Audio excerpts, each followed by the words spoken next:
Well, you have heard my earlier presentations on this, the Three Kingdom, as well as on Mao Zedong. And Mao Zedong claimed that he has his strategic thinking, his strategic ideas came from Three Kingdom.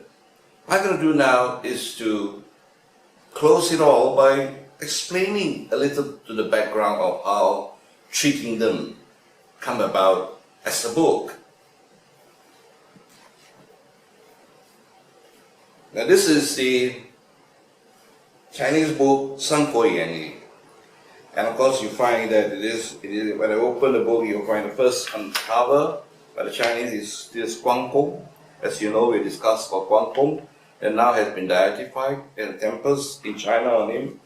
And you'll find that there are various pictures, but then most importantly is the book itself. You compile actually has got 120 chapters. It's substantive work. But how did this work come about? It is not true as in US, where in America, where someone conceptualize it and write it or collect data and then do statistical analysis and then correlations and produce a method or concept, or maybe just from ideas modeling it. This is a different approach. How this literature comes about. And they're altogether 1,000 characters. So it's not a novel in that sense, of a typical novel where there's a key character.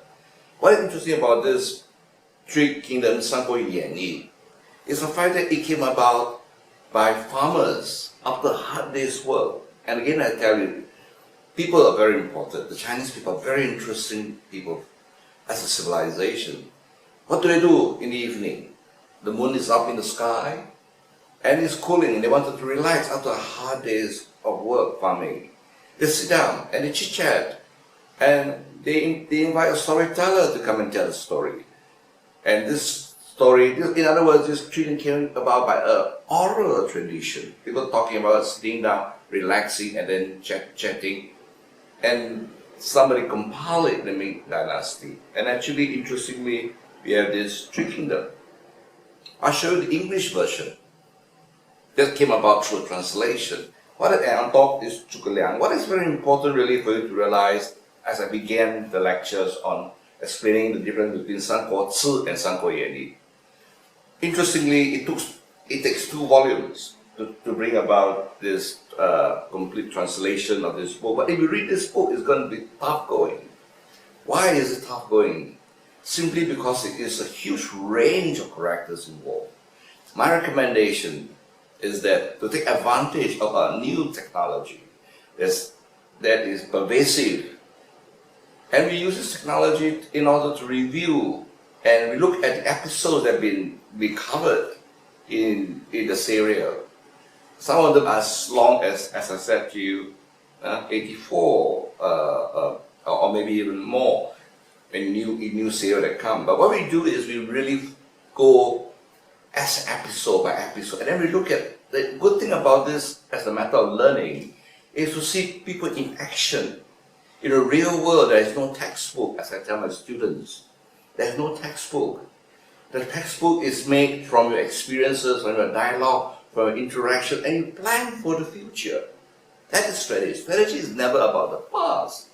It is about the future. Let me put this away for the time being. It's very important. So strategy, as I explained to my audience, that really it is about the future. But the thinking, the strategic thinking is the key. To put all this, your conversation, the data you collect, the statistics and your perceptions and your view of how the world is going to be, you put them together into formulating your own strategy. As I said, we should render strategy explicit, from implicit to explicit. What is important then is to follow from here, is that we have this Three Kingdom approach, is to help you give you episode case studies. And if you can think in a metaphorical way, like for example, General Chiang Jin as CEO, and then the soldiers as workers, and the metaphorical approach, if you utilize that in your strategic thinking, then Three Kingdom is a great help. It gives you many, many examples, far beyond what we have covered in this program.